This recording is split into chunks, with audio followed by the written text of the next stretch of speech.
అందరికీ నమస్కారం. శుభ సాయంత్రం. నాని గారు అడుగు పెట్టారంటే అదొక అక్కడ ఒక విషయం ఉంటుంది. చాలా శుభసూచనగా పరిగణిస్తాను నేను. అలాగే ఆది పినిశెట్టి గారి స్క్రిప్ట్ సెలెక్షన్ చాలా విభిన్నంగా ఉంటుంది. డైరెక్టర్ అరివాళగన్ గారి ట్రాక్ రికార్డ్ చాలా ఇంపెకబుల్ ట్రాక్ రికార్డ్. ఆయన మొదటి సినిమాతోనే గొప్ప విజయాన్ని చూశారు. తెలుగులో కూడా 2 భాషల్లో కూడా. ఈ సినిమా కూడా ఇందాక వారు చెప్పినట్టు సౌండ్ మీద ప్లే తగినట్టుగానే అరివాళగన్ గారు తమన్ గారు మంచి ఫ్రెండ్స్. వాళ్ళకు మంచి ట్రావెల్ ఉంది. సో శబ్దం సౌండ్ అంటే తమన్ వర్క్ ఎలా ఉంటుందో మనం అందరం ఊహించగలం. ఇందులో నా పార్ట్ చాలా చిన్నది. ఒక 4 పాటలు రాశాను. ఒక ప్రమోషనల్ సాంగ్తో పాటు ఒక 3 పాటలు రాశాను.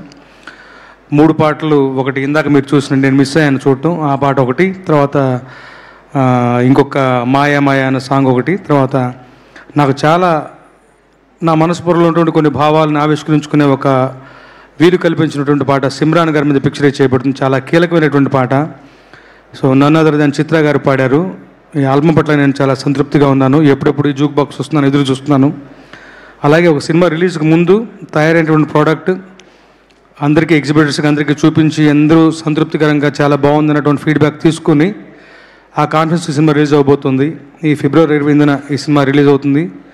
మీ అందరితో పాటు నేను కూడా చూడటానికి సిద్ధంగా ఉన్నాను. ఎప్పుడెప్పుడు ఎదురు చూస్తున్నాను. ఈ సినిమా అంటే గొప్ప ప్రయత్నానికి ఎప్పుడు గొప్పదైనటువంటి విజయం లభించాలి. అలాంటి ఒక విజయాన్ని అందించడంలో ఉభయ తెలుగు రాష్ట్రాల ప్రేక్షకులు ఎప్పుడు ముందుంటారు. Content driven cinema. అరివాళగన్ గారు ఒక దర్శకుడుగానే కాక ఒక మనిషిగా కూడా గొప్ప వ్యక్తి, మంచి మనిషి. మంచి టీంతో వస్తున్నటువంటి సినిమా గొప్ప విజయం సాధిస్తుందని నాకు బలమైన నమ్మకం. అలా జరగాలని నా భగవంతుని ప్రార్థిస్తూ సెలవు తీసుకుంటాను. All the very best for Sabdham team. Thank you. Thank you sir.